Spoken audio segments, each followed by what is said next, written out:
there, I'm Clifford Bates, and welcome once again to Reading Rousseau, Reading Rousseau, Reading Rousseau. We're focusing on political economy. We're doing section 2 of political economy. It's the middle section of so far the 5 sections, the 5 divisions that are in the article.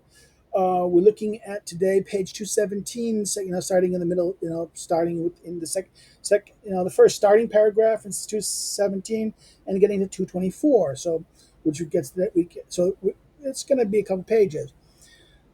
2. The second essential rule of political economy is no less important than the first.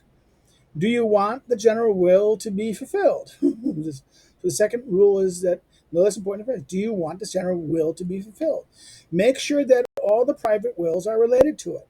And since virtue is only this conformity of the private wills to the general, to say the same thing briefly makes virtue reign. Right? So therefore, this idea that how do you get the private wills and this combined? This is 18. Rousseau emphasized virtue in the first discourse, which seems to suffer from the absence of any definition of the term beyond the remark that it is the strength of the vigor of the soul. Part 1 of the first discourse, right? The discourse on the I forget discourse is on the arts and crafts, right? So the first is discourse, right? The definition offered here could thus be seen as a link between Rousseau's attack on the moderns in the discourses and the presentation of his own principles in the social contract. Compare Geneva Manuscript 1, Book 1, Chapter 4. The habits that dispose us to practice these acts that contribute to the greatest goods, even to our own disadvantage. This is what is called force or virtue, right? This is the first, the Geneva Manuscript, which is not necessarily in the later social contract. So this is a transition moment. If political theorists were less blind by their ambition, they would see how impossible it is for any establishment whatsoever to function in the spirit of its institution if it is not directed in accordance with the laws, in accordance with the law of duty. So therefore, you need to have duty. You need to have those. It's going to be very difficult because they weren't. In other words, it's impossible to establish any function in the spirit of the institution that is not tied to some way to duty, because they're compelled in that sense, right? They would realize that the greatest wellspring of public authority lies in the hearts of citizens, and that for the maintenance of government, nothing can replace good mores, good habits, good social habits. In other words, mores, laws need mores. Nothing can replace good mores. Not only is it worthy men alone who know how to administer laws, but basically it is only honorable men who knows how to obey them. Okay, so not only worthy men knows how to administer it, but it's only honorable men who knows how to obey the laws. Anyone who managed to defy remorse will not long delay in gratifying corporal punishment. In other words, they can manage to defy remorse. It will not long delay in defying corporal punishments. Okay, in other words, which is even less rigorous and less continuous chastisement, and one from which there is at least hope of escaping. In other words, you can escape from corporal punishment. You can't escape from remorse. So that's, in other words, that you have no remorse, so you're not going to fear corporal punishment, attacks on the body, right? And whatever precautions are taken, those who are only waiting for impunity to do evil will hardly lack means of eluding the laws or escaping a penalty. In other words, those who really want to do evil, they'll find a way. In other words, those who want to do evil they will hardly lack the means to evade the law or to escape a penalty. Okay, this is the problem. This is the danger. This is this is why you need to habituate men to be good. If you don't do that, then it's easy then to escape laws in a sense. Then, since all the private interests combined against the general interest, which is no longer that of anyone, is, in other words, then all the private interests combine against the general interest, which is no longer that of anyone. Public vices have more force to weaken the laws than the laws have to repress the viruses. So that once what happens is once the mores are so bad, and this is in other words, this is where public all of a sudden they no longer hide their vices. They just, in other words, this is the public. This is not this is not Manderville. This is Manderville's. It's the private. This our virtues when they're expressed politically. Now this there was that earlier point that kind of echoed Manderville. Now this kind of almost no. It's here. What happens is once the vices man itself publicly and widely, then laws it's lost in that sense. Why? Because it's what does he says? Because no one says all private interests combine against the general interest, which is no longer that of anyone. Right? It has no particular. So public vices now everyone's public vices have more force to weaken the laws than the laws have to repress the vices. In other words, that the bad, the vices will undo the laws. All the vices will have more power over the laws than the laws have over the vices. Repress the vices. And the corruption of the people and the leaders finally extend to the government, however wise it may be. So, in other words, this is even Rousseau here is warning against what's happening in anytime that once the people regard the people if the people and the elites, the real leaders are corrupted, what will happen is that these corrupt things will corrupt the government. Okay. Okay. So in other words, that will then in other words, the corruption of the people and the leaders finally extends to the government, however wise it may be. It might have been a great government, it might have been a perfectly good government, but once the people have been corrupted and the leaders have corrupted, then the government will get corrupted. The worst of all abuses is to obey the laws in appearance only to break them in fact with safety. In other words, this is the worst. The worst of all abuses is to obey the law in appearance, but then when you know that you're not going to get caught and you're perfectly safe, you then break them. Soon the best laws become the most pernicious. It would be 100 times better if they did not exist. It would be one resource that would still exist when no other remains. In other words, this idea. In other words, that soon the best laws become pernicious in that sense, because it would be 100 times better if they did not exist. It would be one resource that would still exist when no others remain. In other words, in such situation, it is useless to add edicts upon edicts, regulations upon edicts. In other words, once there's corruption and once it's like that, once their mores aren't good like this, you need to correct their mores. You need to find a way to fix the mores because the laws and the edicts won't fix anything. It won't fix the government. It'll just only, once it's lost, it's lost. In that sense, you should kind of like, okay, that is make it less powerful, make it less dangerous in that sense, right? All that merely serves, in other words, regulation upon regulation. In that situation, it's useless to add edict upon edict, regulation. All that merely serves to introduce another abuses without correcting those that are already existed. So, the more laws, more regulations, unless you correct the abuses that are happening, and they're happening because of the mores, then it is making things worse. The more you multiply laws, the more contemptible you make them. And all the overseers you institute are merely new lawbreakers destined to share with the old ones or to do their plundering separately. So in other words, the more enforcers that you do, they become more. Are destined to become as much as they become new lawbreakers that will do what basically share with the old breakers or do their plundering separately in a sense. Soon, the price of virtue becomes that of brigandage. Okay. So therefore, that in that situation where the mores are bad and things are corrupted, the virtue becomes in that situation becomes that of brigandage, armed robbery, mugging, robbery, thrust. The vilest men are the best accredited. In other words, you need the thugs. You need thugs at this stage. When it is corrupt, in a corrupt society in that situation, then you need what? It's imposing order, imposing virtue is going to require physical force, and therefore the vilest men are the best accredited.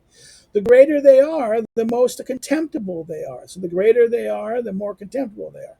Their infamy manifests itself in their dignities, and they are dishonored by their honors. Okay, so therefore, these men who would do this, their infamy would be greater in its their infamy manifests itself in their dignities. And they are dishonored by their honors. If they buy the votes of leaders or the protection of women, it is so they themselves can sell justice, duty, and the state. So if they buy votes of leaders in this and protection or the protection of women, it is so they themselves can sell justice, duty, and the state. And the people who does not see that its own vices are the primary causes of its own misfortune musters and cries in despair. All my ills come from those who I pay to protect me. Rousseau's making fun of them. And Rousseau's saying, all the ills are those elites. No, you made those elites. Okay. Rousseau here this is what's wrong with my friend, AA, academic agent or Nivani, with his elite theory. Now, elite theory is right, but the idea that elites make us, no. And also the idea that elites. This is also what's wrong with Tucker Carlson's. Or elites are bad. Well, actually, Rousseau here's criticism is really direct, like it's someone like Tucker Carlson, or maybe even the Claremonters who say, "Oh, the elites are the problem." I agree with them. The elites are bad, but our leaders are based on the people make the leaders. This is the problem. I even get this point. Rousseau's argument is kind of the opposite of here, and that is that it's not that this is the who makes what, leaders and people. Rousseau's point is that yes, that leaders can shape peoples in some way, like Machiavelli, but not completely. Peoples can shape leaders. It's kind of like a chicken egg problem, right? Which comes first, the leader or the people? Well, the people first. The leaders emerge out of the people. Okay, this is the problem. The people must emerge first. This idea that we can make there are extraordinary cases that a leader makes a people, but these are extraordinary. Most situations, the people come first by accident, out of families, out of tribes, out of something, and then emerges a leader that kind of then gives them order. But they order them, but it's still kind of structured the idea of this, and they're still tied to the people and their character.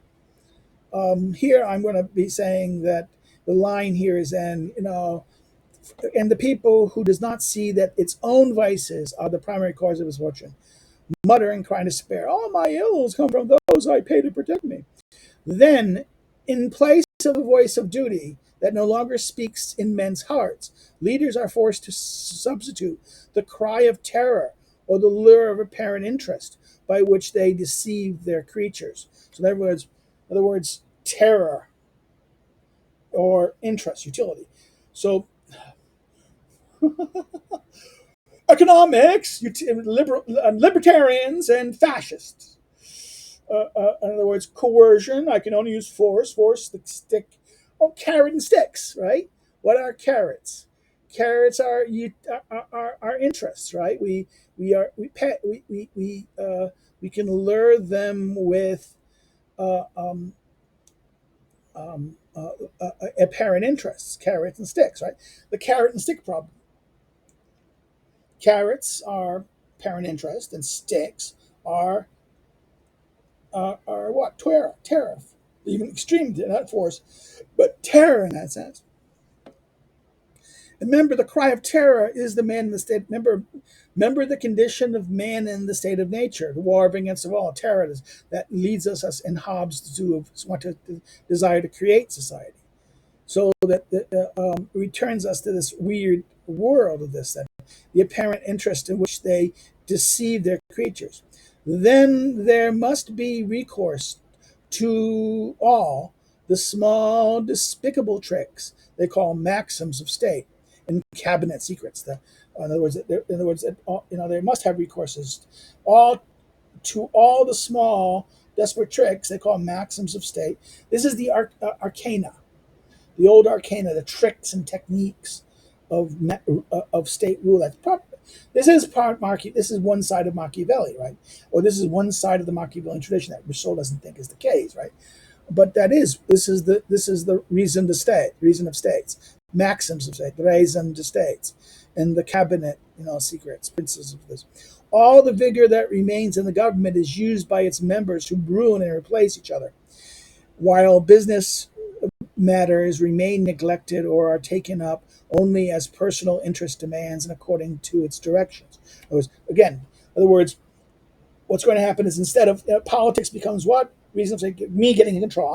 I'm winning. I get power. You get power. In other words, politics. In other words, government ends up becoming nothing more than the recourse of government is used by its members to ruin and replace each other.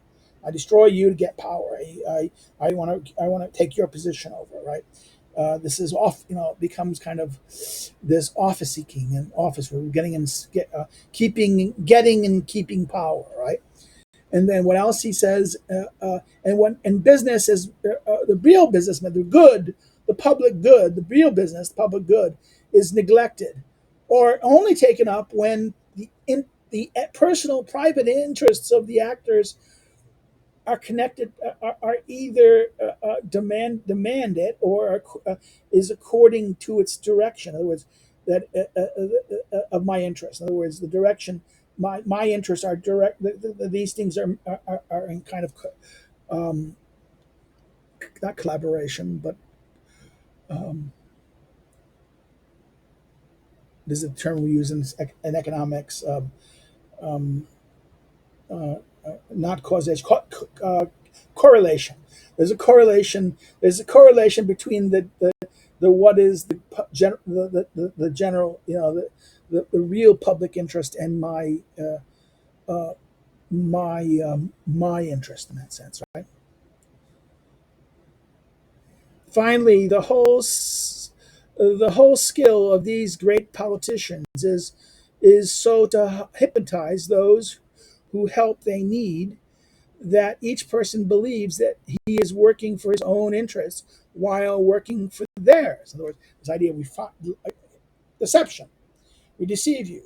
We hypnotize you. This is force and fraud. Force, coercion. Fraud, dishypnotizing.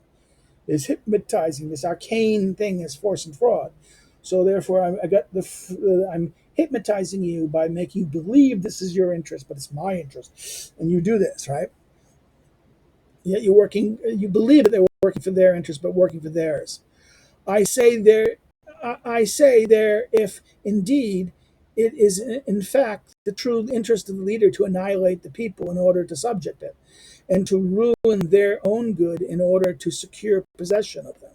In other words, this is even more interesting. In other words, I say there's if indeed this is theirs, their interest, right? Working for their interest, right? That's there. I say, well, their interest. If indeed it is in fact the true interest of leaders to annihilate, destroy the people in order to subject it, govern, rule them, and to ruin their own good in order to secure possession of the people. Okay, this is why it is a false thing, he says. But when citizens love their duty, and when the trustees of public authority sincerely apply themselves to encourage this love through their example and by their efforts, all difficulty vanish and administration becomes easy, that it can do without the shady arts whose baseness produces its secrecy. In other words, you don't need the arcane arts, you don't need this trickery, you don't need the cunning and deception. You can just be transparent, honesty, be honest, open. If you're being honest and open, you can be honest and open. You don't need deceit. You don't need deceit. You don't need this terror and force in that regard. Those ambitious minds so dangerously, those ambitious minds so dangerous and so admired, all those great ministers whose glory is combined with the people's misfortune, are no longer missed.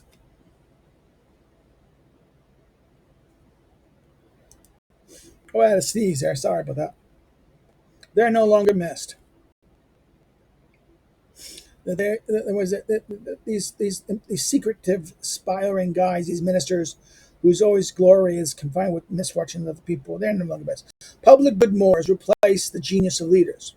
In other words, good public mores. You don't need genius leaders. The idea is good public mores replace the genius of leaders, and the longer virtue remains, the less necessary are talents. Ambition itself is better served by duty than usurpation. Okay. In other words, this is the question of ambition. What is ambition? Is ambition usurpation, or what is ambition? Seems to be I want glory. I want to get power. I want to overcome this. And he's saying that no. Duty is better than ambition itself is better served by duty than by So ambition is really doing one's duty than doing usurpation. The people conceived. Now, again, this is the idea of good public mores are you don't need good leaders, genius leaders. In other words, longer virtue reigns, less things work. You don't need great talent in that situation. He's saying, which seems to contradict his idea that takes a very wise person to know what the good is, that know the balance is that earlier. So there is kind of a contradiction here at this stage here from his earlier what he said a little bit earlier in the essay, right? And his on political economy.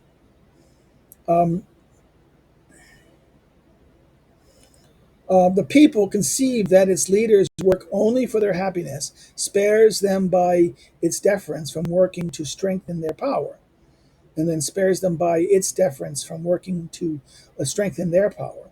And history shows us in 1,000 places that the authority of the people accords to those it loves, and by whom it is beloved, it is 100 times more absolute than all the tyranny of usurpers. So therefore, in other words, the by the real love of the people love you. In other words, if you've done things for their good, and if you've shown that that you care for their good and do their good and deliver that things, that the love that they will have of you. This is quite different from Machiavelli. Remember, Machiavelli's point is men are fickle; they forget the good that you do. He's saying that no. If you've done deliver those things, they will give you. They will do what strengthen their power. In other words, work for their happiness, spare them its deference. It will and spares them by its deference to them from working to strengthen their powers. Right, deference and that doesn't have to. History has shown us that 1,000 places that the authority of peoples accords to those it loves and to whom it's beloved is 100 times more more absolute than all the tyranny of usurpers. This does not mean that the government ought to fear using its power, but rather that it should only use it in a legitimate manner.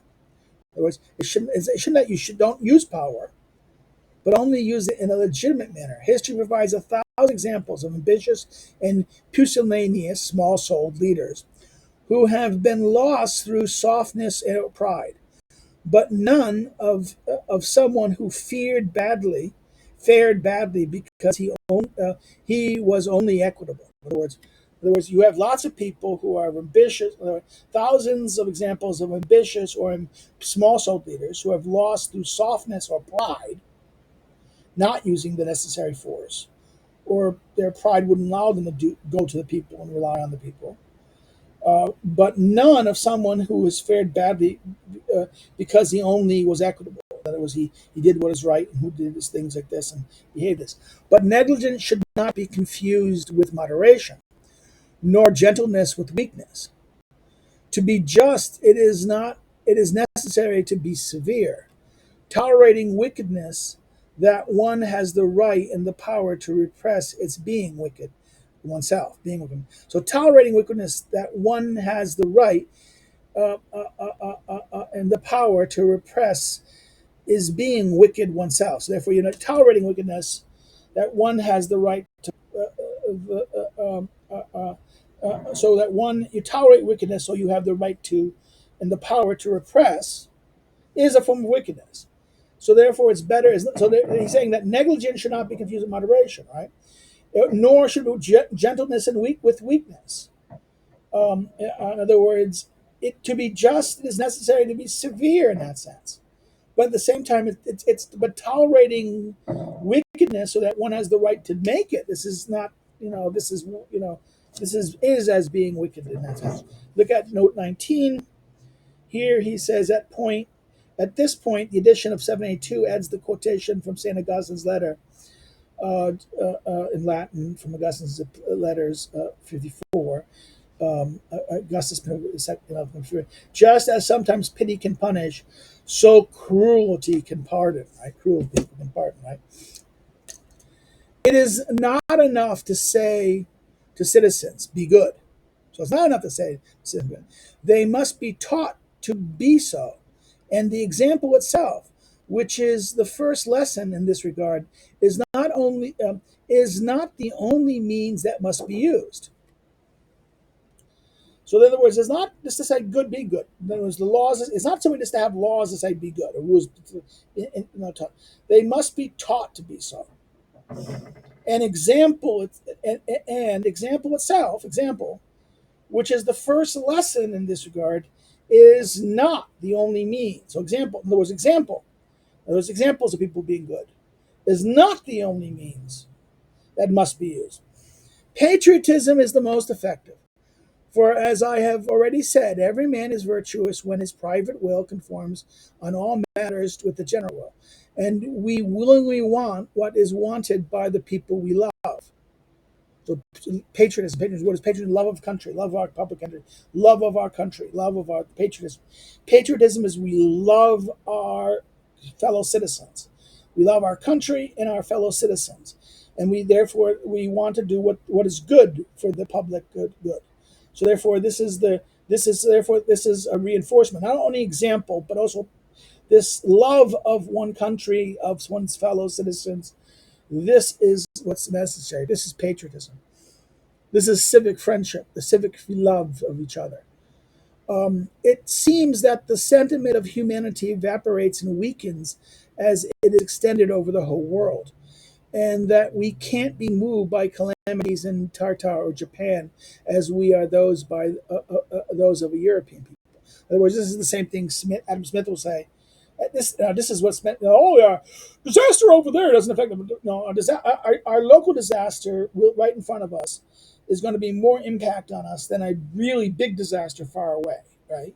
But the fact that your wife left you, or your child is sick, or some local, or you lost your job, might have much more impact at thousands of people in China dying and being in poverty, right? This is that that that that that that and this is kind of even the good of our community that has to be localized in a way that it's powerful.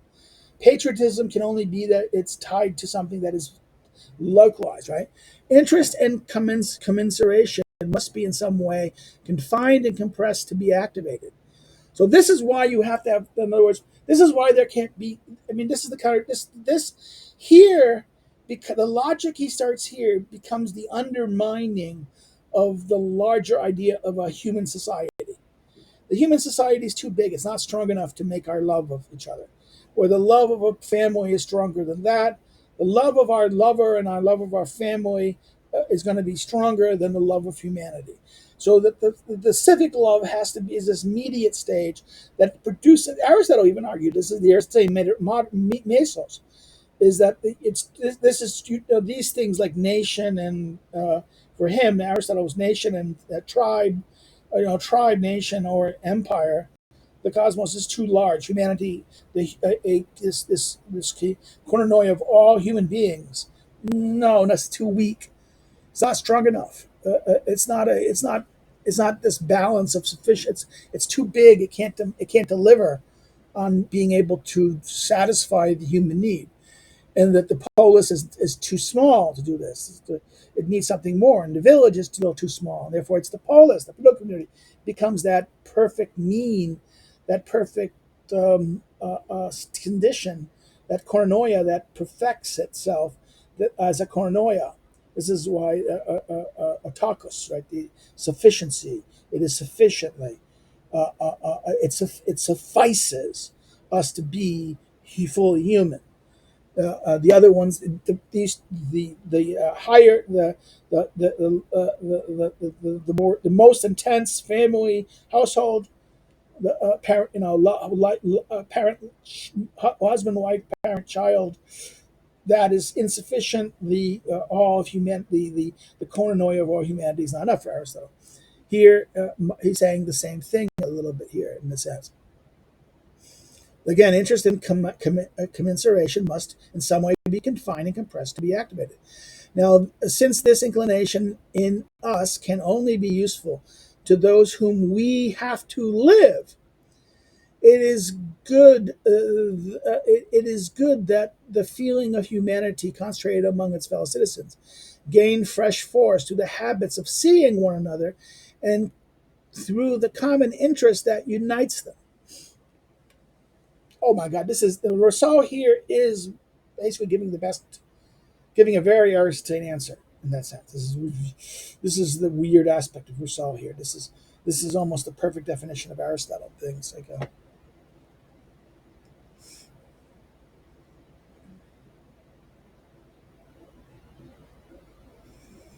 oh, nice. It is certain that the greatest miracle of virtues has been produced by patriotism. So therefore, civic virtue. This is the greatest virtue in that sense, and that the greatest miracle of the virtue has been produced by patriotism. By combining the force of egoism with all the beauty of virtue, this sweet and ardent sentiment gains an energy which, without disfiguring it, makes it more heroic of all the passions. So therefore, it's a passion. Love is a love, it's a passion. Patriotism is a passion. And because it's a passion towards our fellow, those who we live with, those who we share with, it becomes a beautiful passion. It becomes virtuous in that sense, right? It produces it produced the many immoral actions whose splendor dazzles immortal actions. No, is that not immoral? Immoral, immoral. So many it produced the many immoral actions. Not moral, mortal. Sorry, immortal, not immoral. Immoral would be missing the T. Mortal, it means mortal like God, beyond godlike, immortal, the godlike. It produced the many godlike actions, the immortals, the immortal in that sense, whose splendor dazzles our weak eyes, and the many great men whose antique virtues have been thought to be fables ever since patriotism has been turned to derision. In other words, we turn patriotism to derision. This is a false consciousness. This is patriotism as, in other words, we've lost sight of those great men. In other words, and the many great men whose antique virtues has been thought to be fables, because we no longer think that this is a patriotism, love of country, love of this is a con job. It's a con. You should care about your interests. Oh, you're being con. It's a false lie. It's a big lie. Don't believe in it. It's a trick to oppress you. Patriotism. Right? It's love yourself. Don't care about anyone else. It's using the Randian or the kind of the objectivist thing. It's collectivism. It's collectivism, man. That's bad. Collectivism is bad. We should only think of self. This is shallow. This is ridiculous. Rousseau is mocking that here. This is why it's so wonderful. Patriotism is a collectivism, but it's a collectivism by which we, our individuals, are perfected in a community of love, because it ensures it is the more necessary for us to enjoy the goods and benefits of the public good. We should not be surprised by this. The ecstasies of tender hearts appears as so many charimas, if false images. I can never charimas. I can never get this word. I'm mispronouncing it. Chimeras. I can have to anyone who has not experienced them. So therefore, this thing, this love, the tendencies of the tender heart appears as false, a false thing to those who have not experienced them. The love of the homeland, 100 times more ardent and delightful than that of the mistress, can likewise be imagined except by being felt. Wow. In other words, it's 100 times more ardent and delightful than that of the mistress. Oh my God. Oh my God, this is collectivism, babe. It's like I hear the Ayn Randians and the and the thing. Oh my God, this is collectivism, and they don't understand love. Love is collectivism. Love is the love of the country, love of one's homeland is as much more powerful than the love of one's mistress in that sense. He says, this is a very interesting line. This is classical. This is Rousseau at his kind of like ancient sparking nature of this. But it is easy to notice in all hearts that are inflamed by it, and in all the actions it inspires, that fiery and sublime ardor which even the purest virtue lacks when separated from this love. In other words, is you don't, a virtue, if virtue lacks it when they don't have this love. And with the patriot, the lover of the country, lover of this, has this fiery, sublime ardor that the purest virtue lacks when separated by this love, this ardor, this passion. Um, Let us dare to compare Socrates himself to Cato. Woo! Woo! Cato, who loves the country, the old Cato, Cato the elder, not Cato the younger, or maybe even Cato the younger. We don't have to do Cato. One was more a philosopher, the other more a citizen. Athens was already lost, and Socrates had no homeland other than the whole world. Cato always carried his homeland at the bottom of his heart. He lived for it alone and could not outlive it. Okay, this is why the second younger Cato, right? Socrates' virtue is that of the wisest men of men. Okay, this is the two Catos. There's the older Cato and the younger Cato. Addison, who wrote a play at the time, Cato, the play of Cato, but Plato the younger, right? The one who's now this is about him, I think. This is it. Socrates is the virtue of the wise man, but compared to Caesar and Pompey, Cato seems like a god among mortals. One teaches a few private individuals, combat the sophist, and dies for the truth. The other defends the state, freedoms, and the laws against the conquerors of the world, and finally takes leave of the earth when he no longer sees any homeland to serve. In other words, that Socrates can live on. Socrates, everything is fucked. When Socrates is a citizen, the city is lost. It's corrupted by the citizens. It's mad. It's lost. It's not a good city. And therefore, Socrates as well. That is he's only concerned with the wisest of men in that sense. Socrates' virtue is that of the wisest of men. If he lived it alone, he could not outlive it. That's the virtue of citizen. Socrates' virtue is he's a wise man. But compared to Caesar and Pompey, Cato seems like a god among mortals. In other words, one Socrates teaches few private individuals, combats the sophists, and dies for truth. The other defends the state, freedom, the laws against the conquerors of the world, and then finally leaves the earth when he no longer sees any homeland to serve. Oh my God, this is. I'm sorry, you're gonna look at me and say, "Why are you doing this?" And this is why. This is wonderful. Rousseau here alludes to Cato's suicide, which has been criticized by some modern writers, including Montesquieu.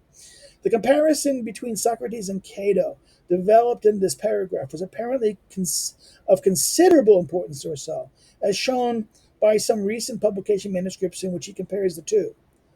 And this is an article in a book called See Claude Pichot's and Renaud Pinard's Jean-Jacques Etra Socrates Caton, Paris, Jose Corday, 1972, especially pages 97 to 99. I'm not going to say I'm going to read the French, but this idea of this Cato. Cato was, yeah, okay, I'm going to stop here. George Washington had a copy of Cato's of the Addison's play Cato with Mau's Life. And he read it. Addison's Cato was a very influential and of this. Even though you can say the character of Cincinnatus was the one that really shaped Washington's understanding of what is a good ruler, a person. I mean, a good executive should be. Duty. The ancient,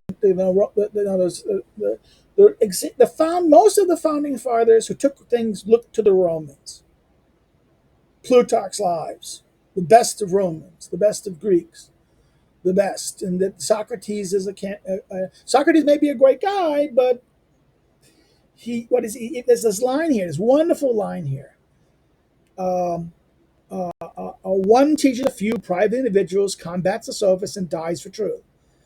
The other defends the state, his republic, his homeland, freedom and the laws against the conquerors of the world, and finally takes leave of the earth when no longer sees any homeland to serve.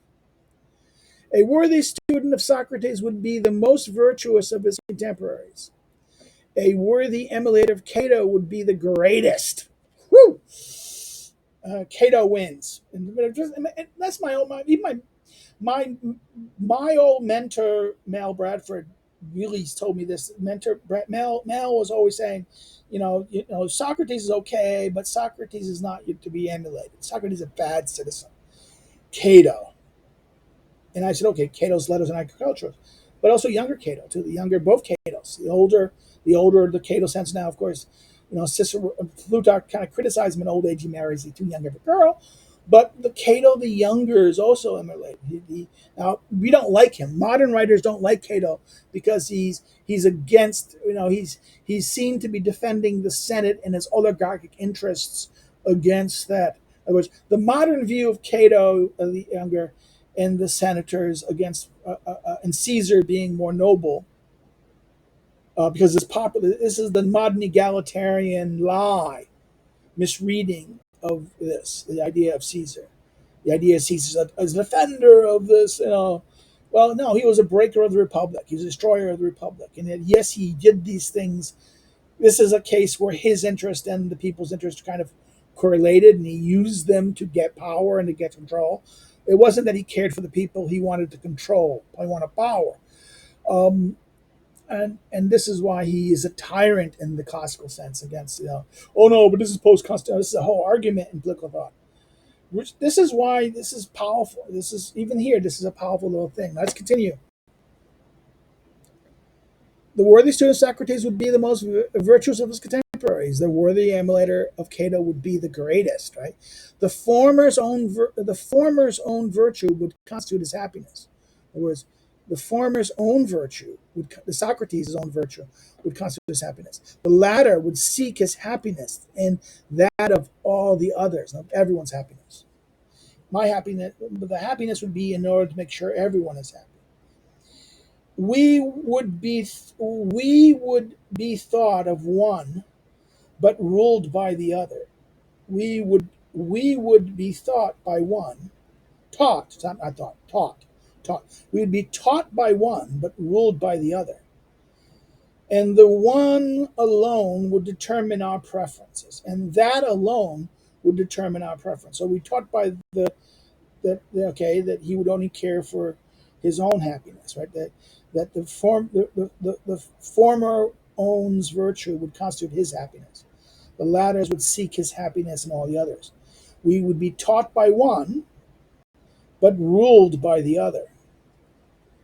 that we were taught by one, and that alone would determine our preference.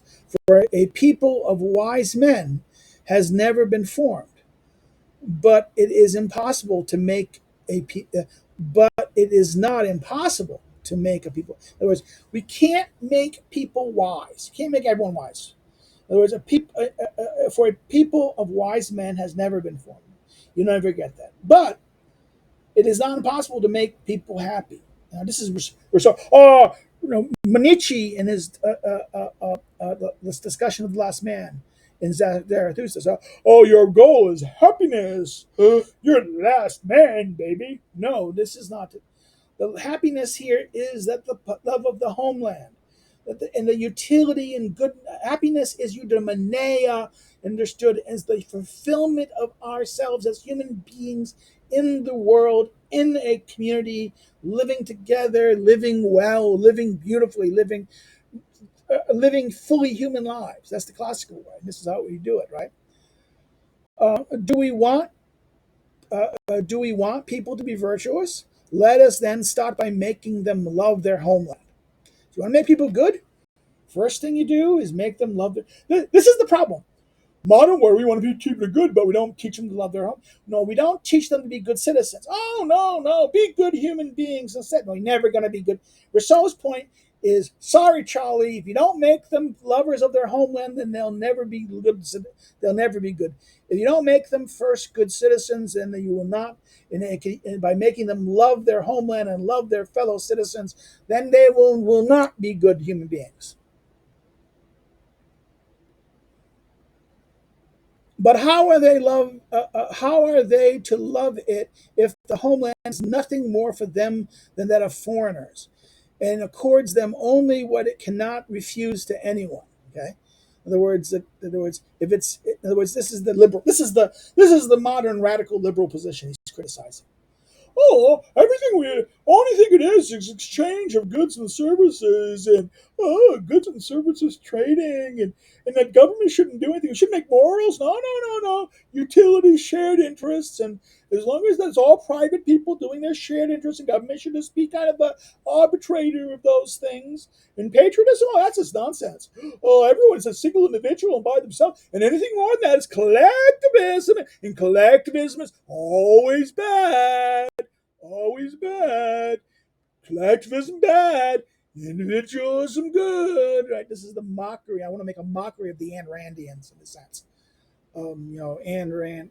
If I know my friend. I mean, everyone liked Ayn Rand as a little kid. If as a teenager, as a person like that, I know some friends of mine who are serious adults, older than me, who think, oh, Ayn Rand is good. I like Ayn Rand, but I'm sorry, this is. No, Ayn Rand is they have to make Rand into something other than she is.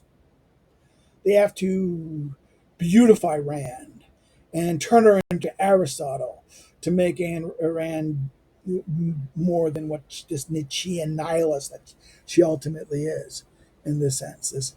This caricature of liberalism that she does. She doesn't like that. She kind of hated the very liberalism that she did.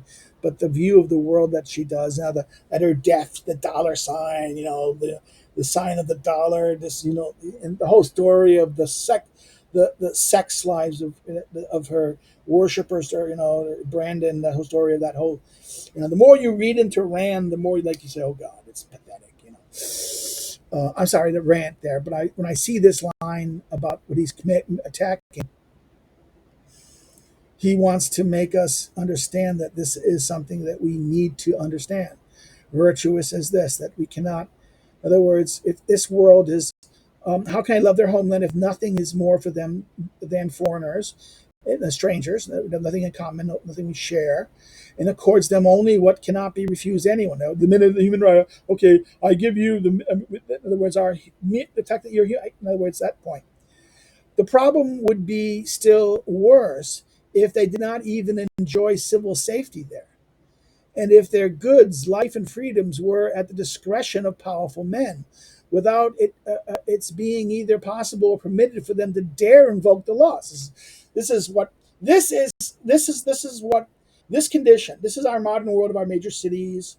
This is the modern America. This is what. Oh, come on, what's his name?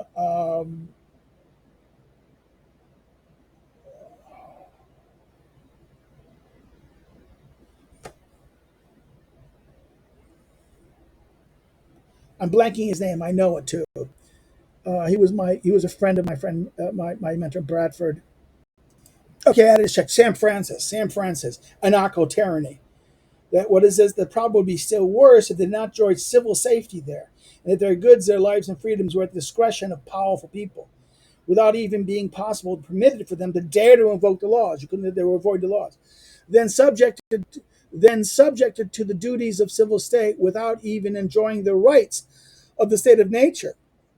And that is being able to defend yourself. You can't defend yourself anymore. You just must. Oh, you're going to be robbed. Just give them the money. Oh, you're trying to defend yourself. Oh, that's not allowed. You can't do it. You racist. This is the anarcho tyranny that he talked about. That Francis and even other people talk about today. Tucker Carlson rightfully talks about in our big cities.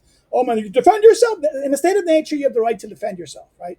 Self-preservation. No, no, no. You can't even have you. In other words, you are subjected to the duties of the civil state without even enjoying the rights of the state of nature and being without being able to use their force to defend oneself. They would be consequently be in the worst possible condition for freed men, and the word homeland would have only an odious or ridiculous meaning for them.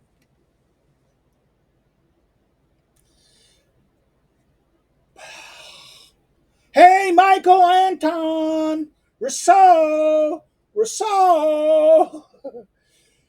This is hate to say it. My good, Sam Francis would have hated Rousseau. He thought he would have even Mel thought Rousseau was the bad guy. No, the more you closer read Rousseau, the more conservative he is, even reactionary.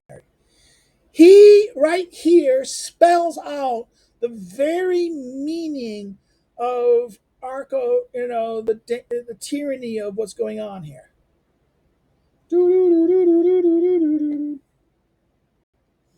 Okay, and I gotta stop. I'm having too much fun, and I'm probably going over the time, right?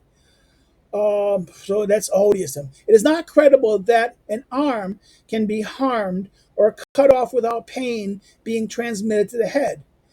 And it is no more credible that the general will be allowed would allow any member of the state, whomever he might be, to injure or destroy another, than it is for the finger of a reasoning man would put out his own eye. This is the logic. This is the sane thing. But our world, this is like what he says. What is not rational is rational. Okay. Private safety is so closely connected to the public confederation that were it not for the consideration owed to human weakness, this convention would be dissolved by right if a single individual perishes who could have been saved. If a single one were wrongly held in prison, and if a single suit were lost due to evident injustice. So in other words, private safety is so much things. If it were not for consideration owed to human weakness, right, this convention would dissolve everything. This prevention, this idea of safety should do this, right? That even lost to do a single suit, even if the single suit was lost due to evident injustice. The wrongly one person held. This is the liberal position, right? For when the fundamental conventions are violated, one can no longer see what right or what interest could maintain the people in social union, unless it is restrained by force alone, in which case the civil state is dissolved.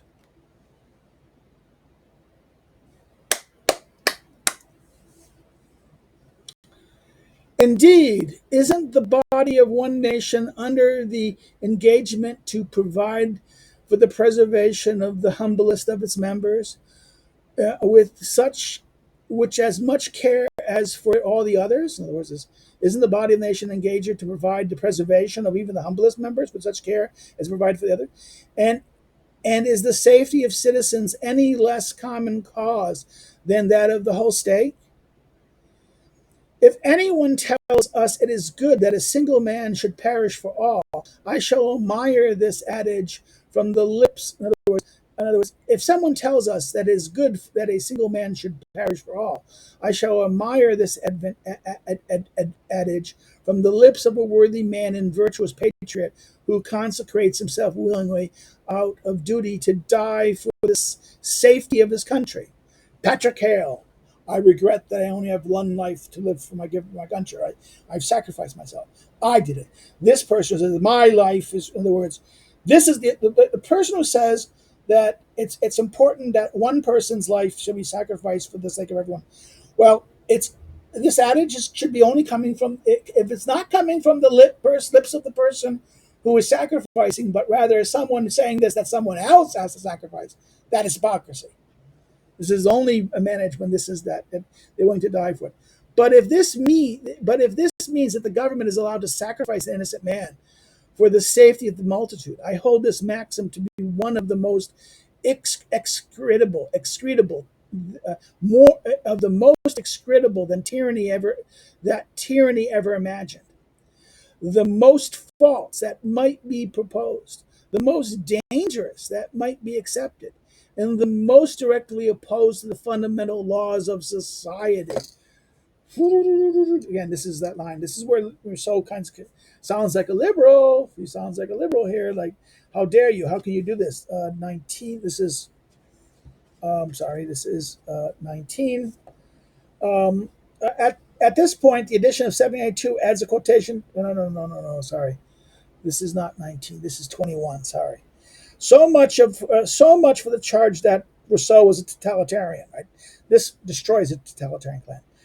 On the role of patriotism, see considerations for the government of Poland, especially Chapter 3, and the Constitution for the Project of Corsica, Part 1.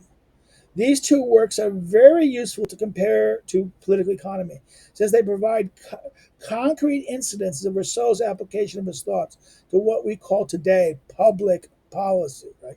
So this is why rather than the one ought to perish for all have engaged their goods and their lives for the defense of each one among them, in order that private weakness always be protected by public force, and each member by the whole state.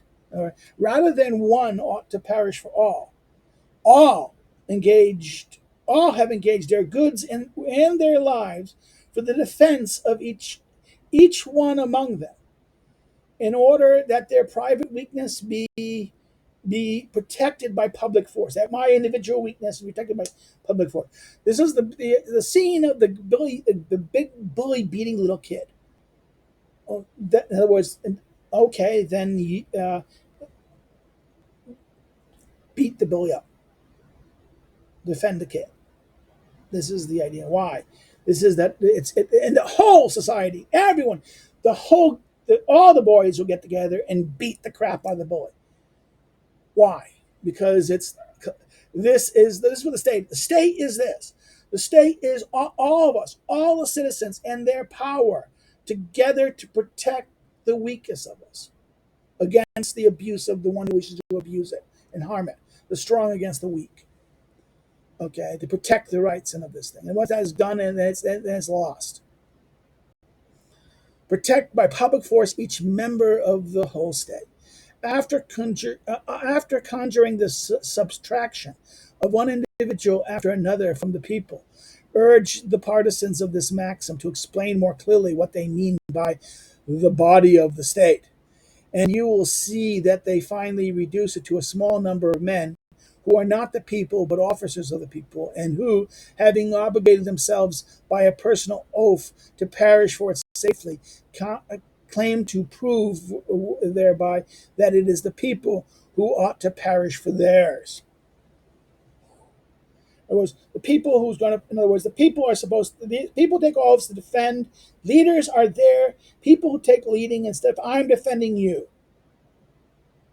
But if this is the situation, what happens is that, oh, no, no, one individual can go, but then who's the people? It's only the few office holders. This is what he's saying. Then that is tyranny. This is the most odious tyranny, most excretable. It means like shit. It's like the excrement that comes like shit. The things that leave your body, the vile things, the excrement, the vile things that leave your body that tyranny has ever invented is this idea that one individual has to be sacrificed for the greater good of everyone else. No. Yes, that it is only true when the person who's going to sacrifice himself does this, says such a thing, does such a thing for the sacrifice. That is the worthy one. But when others who are not going to sacrifice, who's going to sacrifice someone else, it leads to this logic that he says here. Sorry.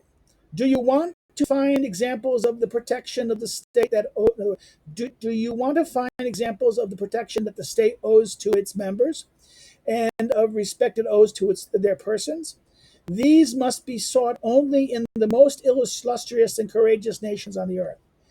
And there are scarcely any except free peoples who know the worth of a man. So only free peoples, free societies. The most illustrious and courageous nations on the earth can be found. In other words, who is going to be those examples of them must be protected. It says owes its and of the respective owes to their persons, and that this can be only these must be sought and only in the illustrious and courageous nations of the earth. Courageous nations of the earth, and these are scarce, and there are scarcely any except free peoples who know the worth of a man. It is known how great the perplexity of an entire republic was in Sparta when a matter of punishing a guilty citizen arose.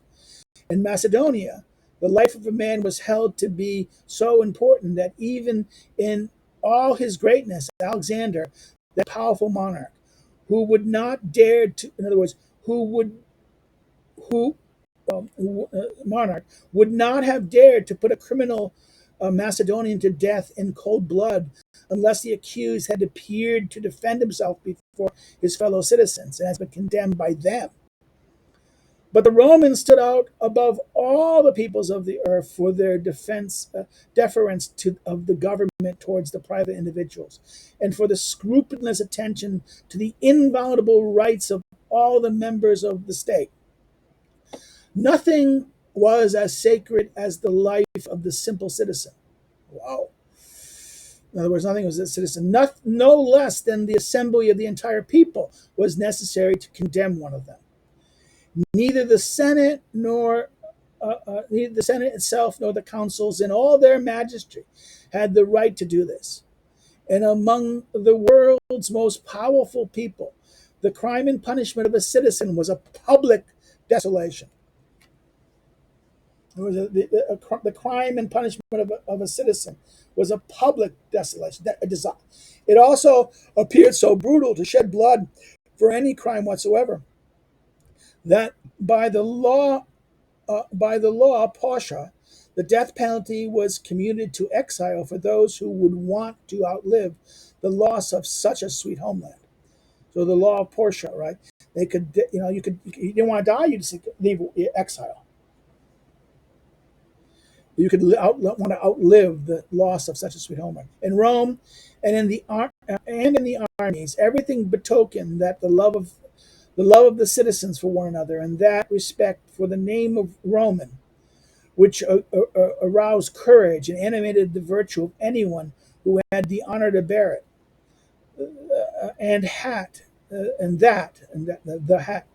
The hat of a citizen freed from slavery, or the civic crown of one who had saved another's life, were the things viewed with the greatest pleasure at victory celebrations.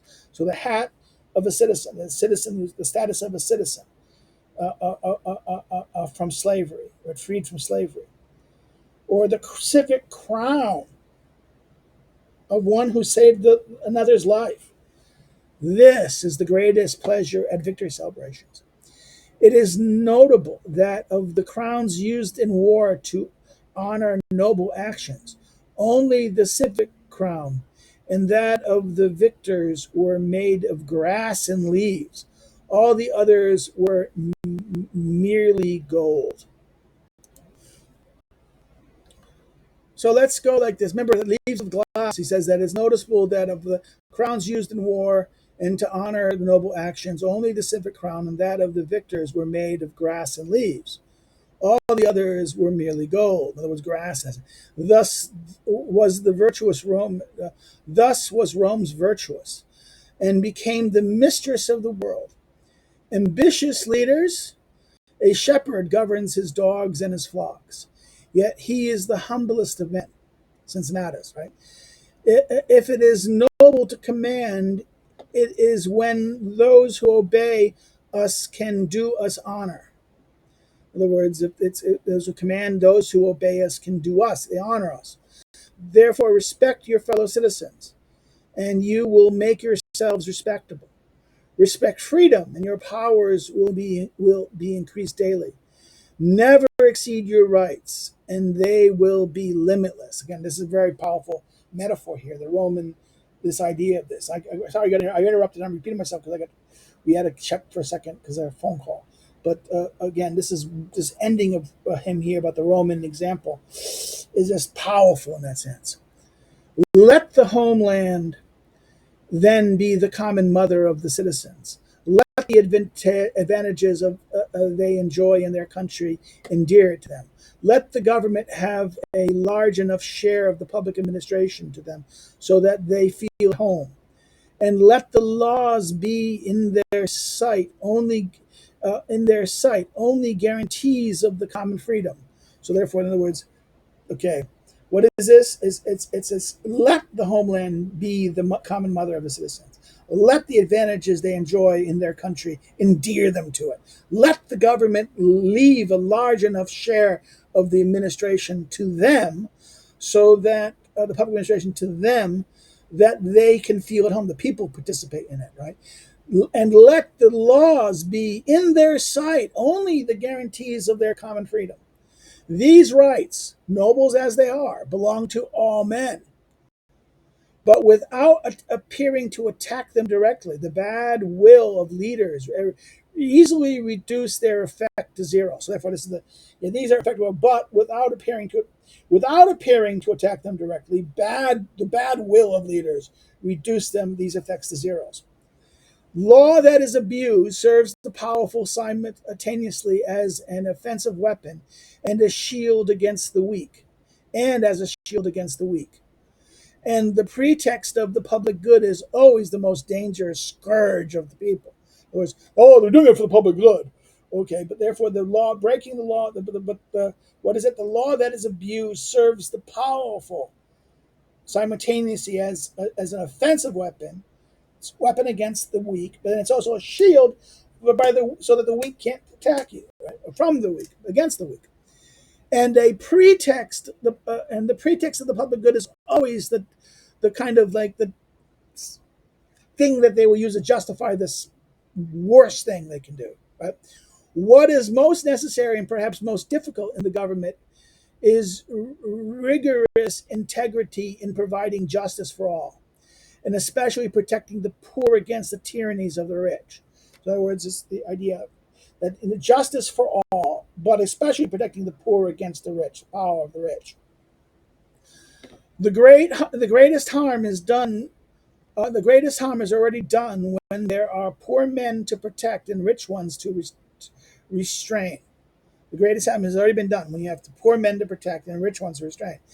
It is only on moderate wealth that the full force of the laws is exerted. In other words, once you have too much poor and you have too much rich, again, this is Aristotle Politics, Book 4, Chapter 11.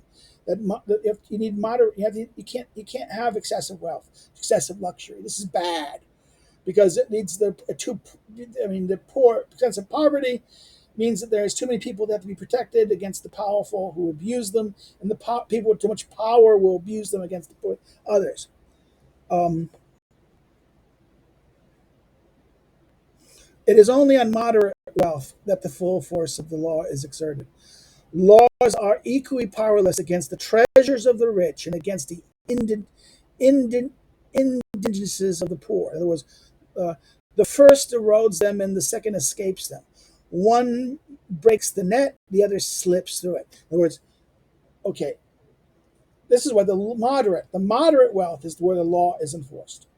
This is another. This is an even more interesting argument. Law only works for the people with moderate wealth, the middle sort of Mises and Aristotle. In other words, the rich are too powerful. The laws of the net, right? So therefore, the powerful break through the net. The weak, the laws are the poor are what? They're so small and they're helpless and they're meaning they have nothing to take, nothing, and they slip through the net. So one breaks the net, the other slips through. It is therefore what it is therefore one of the government's most important tasks to prevent extreme inequalities of wealth, not by taking treasures away from those who possess them, but by removing the means of accumulating them from everyone, nor by building poorhouses, but by protecting citizens from becoming poor. People unequally, people unequally distributed over the territory and crowded into one place, while others become depopulated. Arts of pleasures and pure invention favored at the expense of useful and difficult trades. Agriculture sacrificed to commerce. The tax farmer made necessary by the bad administration of the state revenue. Venality finally pushes to such excess that that reputation is measured in coin, and the virtues themselves are sold for money. These are the things. All these negative things, these conditions, right? This is the danger of luxury in that sense, right? I mean, it says that, oh my God, this is people are distributed over the territories and crowded into one place while others are depopulated. The arts of pleasure and pure innovation form at the expense of useful and difficult trades. Agriculture sacrificed to commerce. Tax farmers made necessary by bad administration of state revenue. Venality, which is vainness, finally pushed to excess. That reputation is measured in coin, and virtue themselves are sold for money. These are the most obvious causes of opulence and indigenous, indigence. Indigent. In other words, something. I think the indigence is. I think that is like the worst of it, right?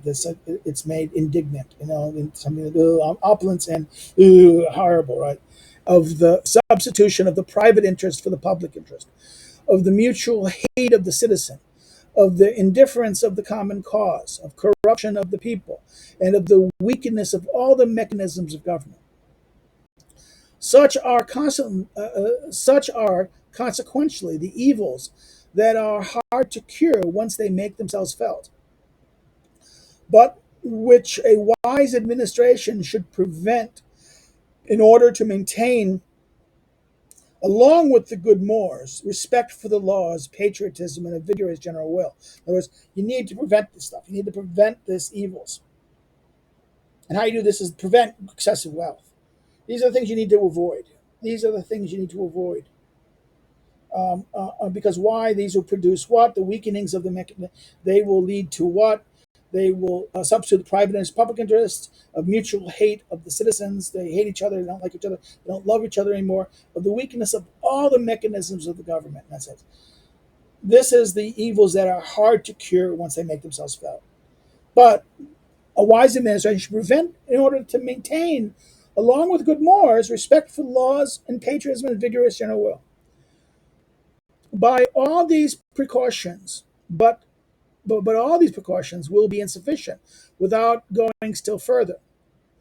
I end this part of public economy where I ought to have started it. The homeland cannot subsist without freedom, nor freedom without virtue, nor virtue without citizens.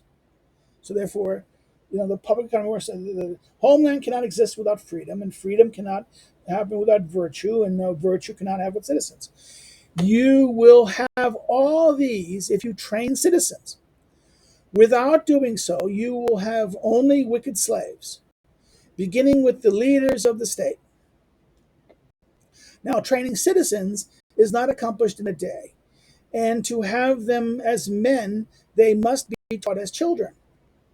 Someone may tell me that anyone who has men to govern should not, in other words, someone may tell me that anyone who has men to govern should not seek outside of their nature a perfection of which they are not capable, that he should not want to destroy their passions, and that the execution of such a project would not be any more desirable than it is possible. Right?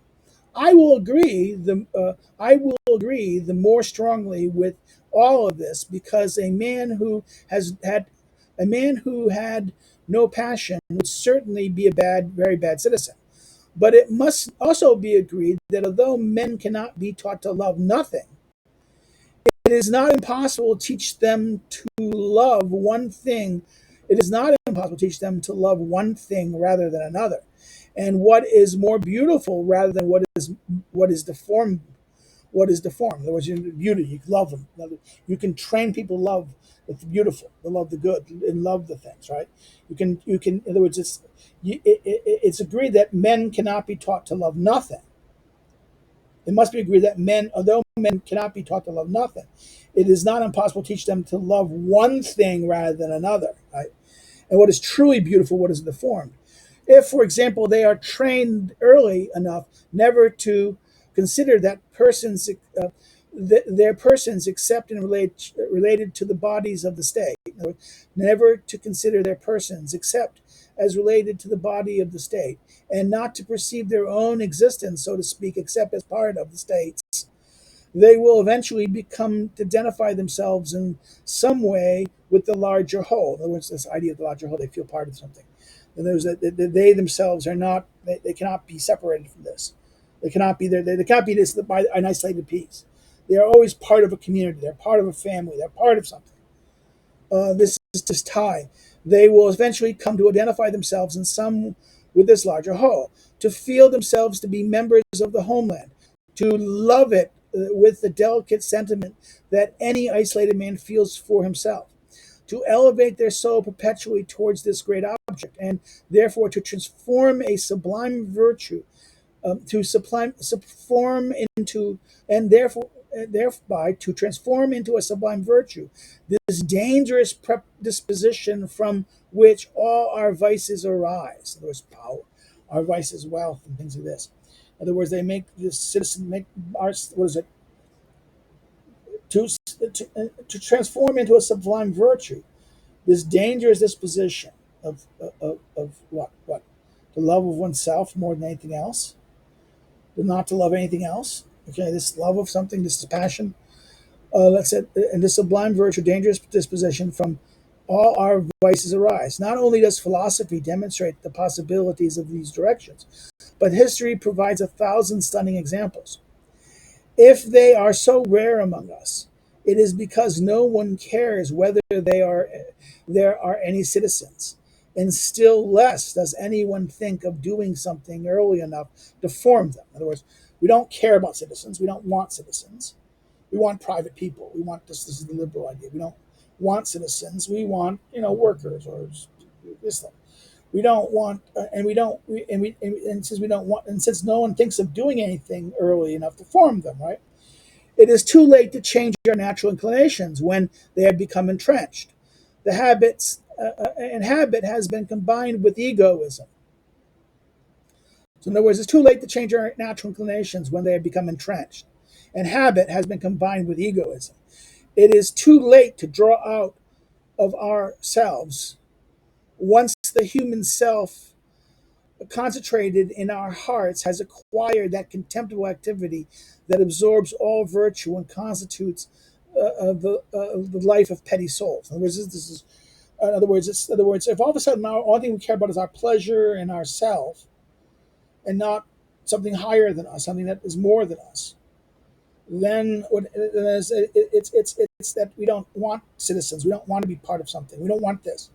This habit is combined with ego. In other words, our bad habits. In other words, our natural inclinations, natural inclinations towards ourself and to egoism. These things are been combined. These habits has been combined with egoism. It's too late to make ourselves. Once the human self is concentrated in our hearts, has acquired the contemptible activity that absorbs all virtue and constitutes the life of petty souls. In other words, it absorbs the virtue, and constitutes the life of petty souls. How could patriotism develop in the midst of so many other passions stifling it? There was like love of pleasure, love of this, love of self, love of this, love of that, love of money, love of how can patriotism, sacrifice, and things like that can power over these? These baser passions will crush that passion. How could patriotism develop in the midst of so many other passions? And what is left for the fellow citizens of a heart already divided among greed, a mistress, and vanity? In other words, between greed, a mistress, lovers in that sense, and vanity. It is from the first moment of life that one must learn to desire to live, deserve to live, learn to deserve to live. So, the beginning of life. And since one shares the right of citizens at birth, the instance of our birth should be the beginning of the performance of our duties. In other words, citizenship begins at birth right away, and it begins at the beginning of our duties. If there are laws for maturity, there should be some for childhood that teach obedience to others. And as each man reasons is not allowed to be, in other words, each man's reason is not allowed to be the unique arbiter of his duties. It is even less appropriate to abandon the education of children to the enlightenment and prejudice of their fathers, in that it is a matter even more to the state than to the fathers. In other words, this is the idea that this is very Roman.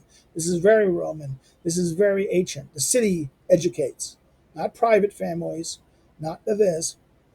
The enlightenment and prejudice of the fathers. It should be the public law. The law should do this. For according to the natural course of events, the father's death often deprives him of the final fruits of this education. But the homeland sooner or later feels its effect. In other words, the father's death often deprives the child of the final fruits of his education. But the homeland sooner or later feels its effect. The state remains, and the family is dissolved in that sense, right?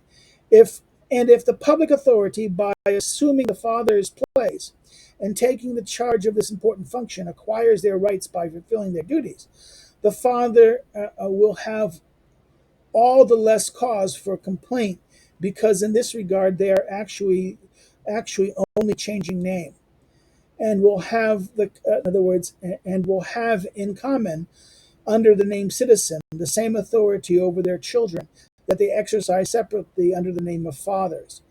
And they will be no less well obeyed when they speak in the name of the law than than they were when they spoke in the name of nature. So therefore, in other words, nomos, law, replaces nature. The authority of the father is natural authority.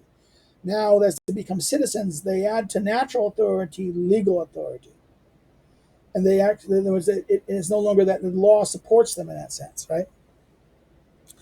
Public education under rules prescribed by the government and magistrate established by the sovereign is therefore one of the fundamental maxims of popular or legitimate government. In other words, this idea of public education.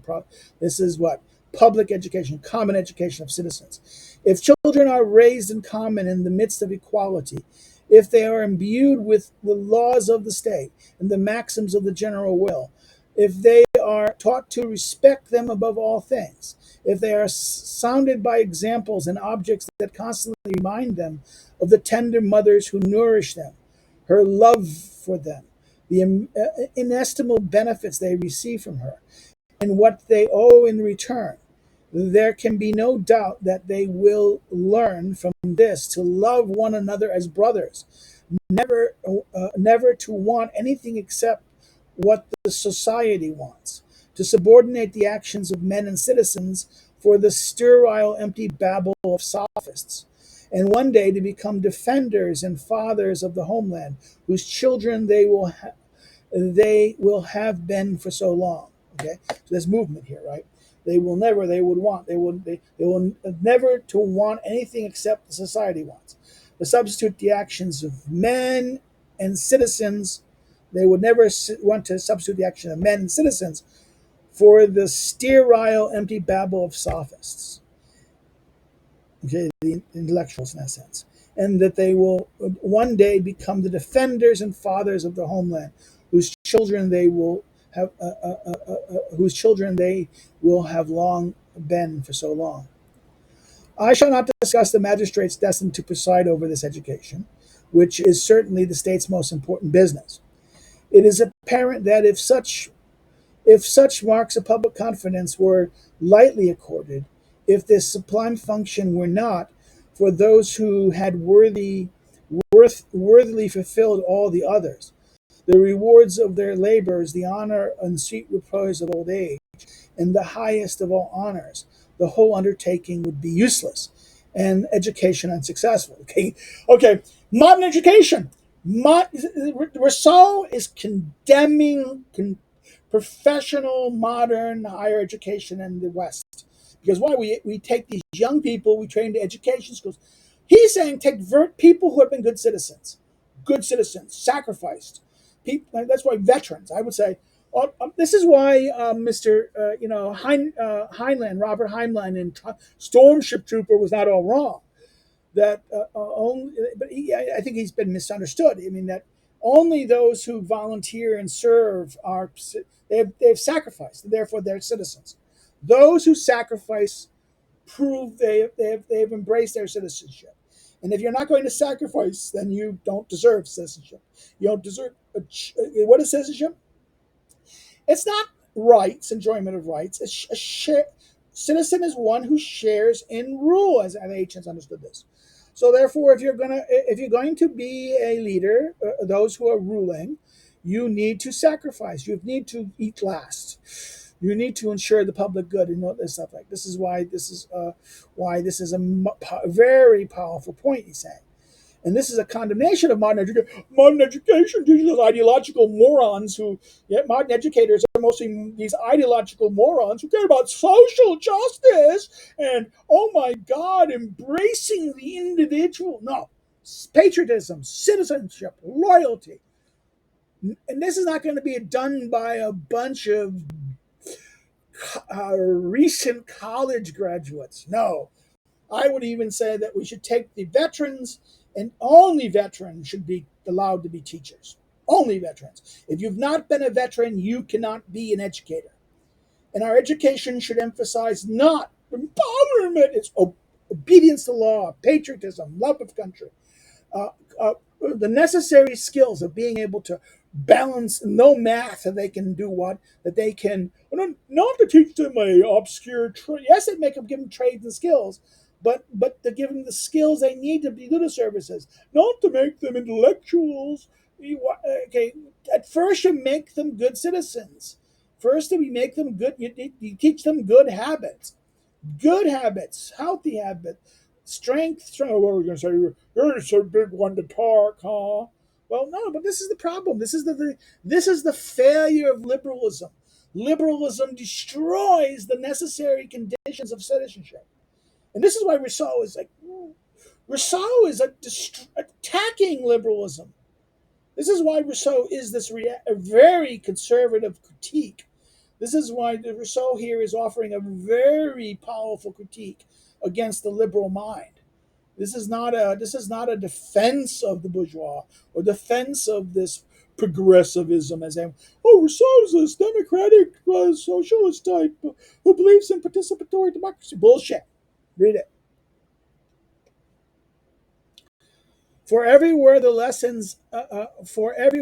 the lesson is not supported by authority, and the precept by example, Teaching is fruitless, and virtue itself loses its credit in the mouth of the one who does not practice it. This is the problem of our K through 12 education in America and the West. It is all these little, it's filled with education majors, and the education majors are the vilest. Everything education theory is a rejection of what Rousseau is saying here. It is, oh, no, no, no, no, no. We don't teach about empowerment. We teach social justice. We teach social, what is social justice? It's the hatred of everything your country believes in. It's this utopia world where nothing really exists. This perfect land, that no land that hates you. Oh, by the way, if you're white, oh no, no, you're an oppressor. White privilege, whiteness, and whites. This is, what does this do? Does this teach love of citizen of the fellow citizen? No, it teaches that they're their enemies. So what does education do? Education teaches the young to hate each other and to look at each other with suspicion and not to look at each other as brothers and brother. There's a common humanity, but this common humanity is corrupted by whiteness, right? This is the nonsense. Critical race theory, that crap talks about. Rousseau is almost saying, what Rousseau is doing here is a nice hand grenade right in the middle of the progressives. Rousseau would look at them with such contempt of how bourgeois they are. All these anti-bourgeois types, they're the most bourgeois of them all. They're pathetic. They're not even worth respecting in a sense. Because why? Everything they say discredits everything they say. It loses its credit in the mouth of one who does not practice it.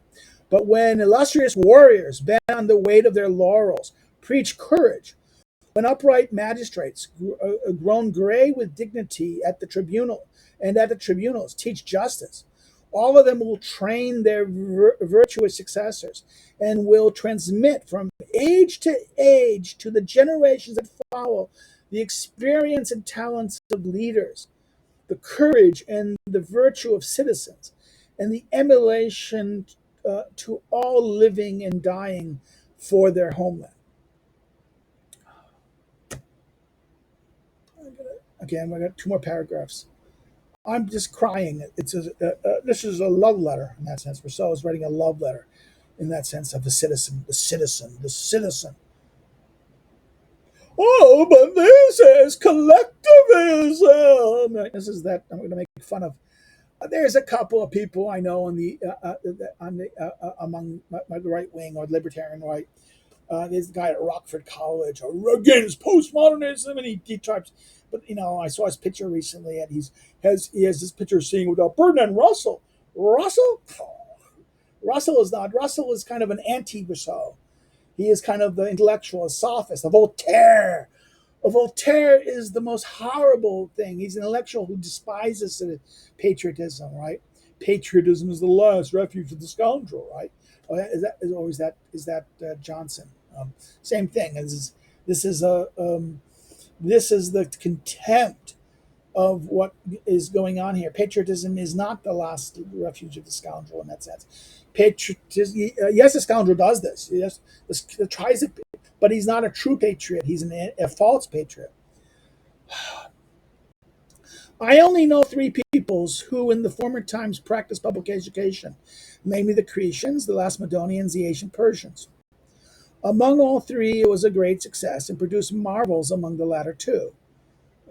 When the world became divided into nations too large to be well governed, this method was no longer practicable.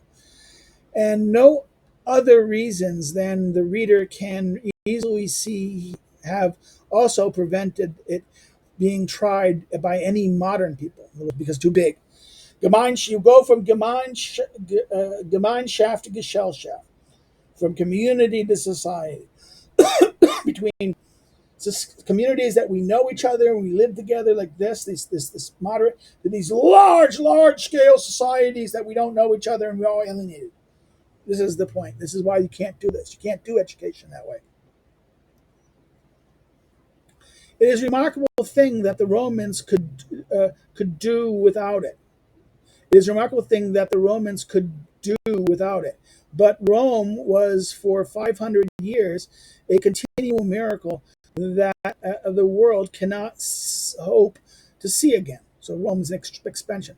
The Roman virtue engendered by the horrors of tyranny and the crimes of tyrants and by innate patriotism turned all their homes into as many schools for citizens. And the unlimited powers of the fathers over their children place so much severity in the private domain that the father, more feared than the magistrate, was the censor of mores and the avengers of the laws in his domestic tribunal. Right, the role of the Roman father was absolute, tyrannical. Therefore, the father's corruption of mores, that was only with the destruction of this. Now, there you go, read 22, and then I'll finish the last paragraph and we'll stop. I'm sorry, I went longer than I thought I would go. So okay, because this is a fantastic thing. At this point, the text of the encyclopedia adds "see education." Okay. However, an erratum to volume 5 indicated that the cross reference should be deleted, and it does not appear in the edition of 1758. Rousseau's stress on public education is more remarkable, since such an education system did not generally exist until the 19th century. On public education, see Considerations on the Government of Poland, Chapter 4. Emile, Book 1, and the Fifth Discourse, Part 2. Okay, so therefore that's out. Now,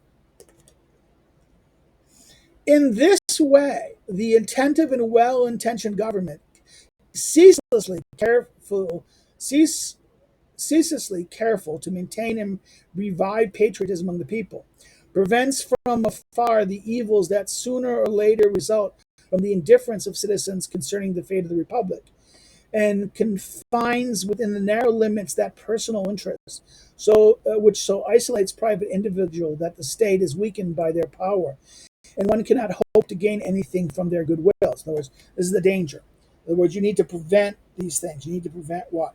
That the indifference to this. In other words, we need to prevent from afar the evils that, or sooner or later, evils of wealth, luxury, these things that will do what? That will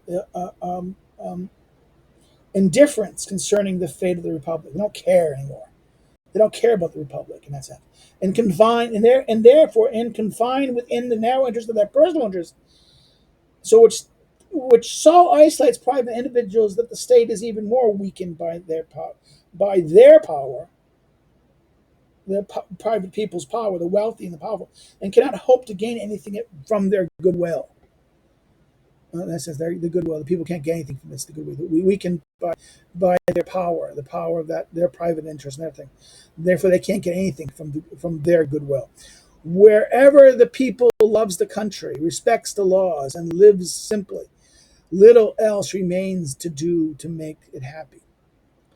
And in public administration, where fortune plays less a role than in the fate of private individual, wisdom is so, in other words, in public administration where fortune plays less of a role than than in the fate of private individual, wisdom is so close to happiness that these two objects are indistinguishable. Therefore, in other words, in public administration, fortune plays less of a role. Rather, wisdom and happiness are so connected. Wisdom and happiness, these objects are too indistinguishable from each other. And therefore, they play an important role. They play a more important role than wisdom. Fortune plays a less of a role in the fate of than in private individuals. It matters a lot. Fortune does, but in public affairs, in public administration, no. Rather, wisdom is so closely tied to happiness that these objects are indistinguishable. So we stop here. This has been long. I apologize. I've had my rants and that. If you have any comments or questions, it's longer. If you have any comments or questions, please put them below. And or issues you want me to talk about or things you want to address some more, please put it below. And when I see them, I will respond to them. Another thing that you can do is if you like it, hit the like button, share it in your social media, bring it to other attentions. If you've not subscribed, please subscribe. Let's grow the channel a little bit. Then, if you're not, my arguing and yelling has upset my stomach, so I'm going to have to take some acid antacid. So you didn't like it. As the acid in my stomach is rising up. So I didn't like it. Hit the button, but say why in the notes so we can learn. What is wrong? What can be done better? Another thing to do is if you've not, like I said, subscribe, but then another thing you can do is if you want to follow me on social media, the links are below. If you want to check me out as a scholar and some of my work, my scholarship, you can follow my social academic links below the social media links. And then if you want to help me do what I do, you want to help out because I'm not monetized yet, and I don't have a button that you can give some money to it. I wish there was a button I give money to. Or there's no website that I create that create a tip jar. Tip jar. I could use a tip jar, baby. Man, could I use a tip jar? Because life's expensive, and it's being expensive more and more. And I used to be able to buy books with my money. I used to be able to buy, but the cost of living this past 2 years we haven't had haven't had the increase in our salaries at university with this increase of the cost of living because of two things: with the COVID and Christ, everything. The inflation cost, but also the war that millions of Ukrainians have come to Warsaw, and that their rent and prices and things has made triple prices in rent. And if triple prices rent, that means there's less money, less money you can spend on books and things. So, okay, you can help me by becoming a member of Subscribestar on Patreon. It's like $1 a month, $5 a month, something small like that. And I don't have big accounts in that. Do it, please. It'd be nice. It would help. But I don't have anyone. I don't think I don't have a big enough audience. I only have a couple hundred, and therefore, you need usually have thought. The rule is it's usually 0.1%. So 1 out of every 1,000 person usually contributes to these things. So I'm not big enough. If I was like 20,000 people, I would have like, if I had 2,000 people, I'd have 2 people, right, contribute. And if I have 20,000, I have 20, 30, That's why people have like 100,000 will have like, 200 people contributing. That's wonderful, but I'm not that big, and I came on this thing a little too late, and I'm a little too late to the show, and YouTube doesn't like us anymore. And I don't do any fuzzy things on the thing. So shut up, Clifford. Quit complaining. So you want to help me? Another way you can help me is buy one of my books. The books are listed below through Amazon or any other distributing things like that. You can go to your local bookstore. If you really want to help me, if you're interested, I don't have a book on Rousseau. You should write a book about Rousseau. Maybe you can do it. It's okay, wonderful. I just want I'm teaching these things as kind of like as a substitute for books. But there it is. So if you want to do that, help it. Again, we'll continue this on Wednesdays. Those of you who look at we're doing Schmidt at the same time, dictatorship. We should be doing. I don't know what we're going to be doing Schmidt soon. We're finishing maybe book chapter 3 and. Of this, maybe not chapter 3, but maybe in chapter 4 by the time you see this. And then Fridays are always a live stream, something fun. So that's it. Take care. Have a good day, a good evening, whatever you see this. Take care. See you soon. Next time we visit, we come on this with Rousseau. We will look at the 3rd chapter. I'm starting here, not third section. Take care. Bye bye. Have a good day.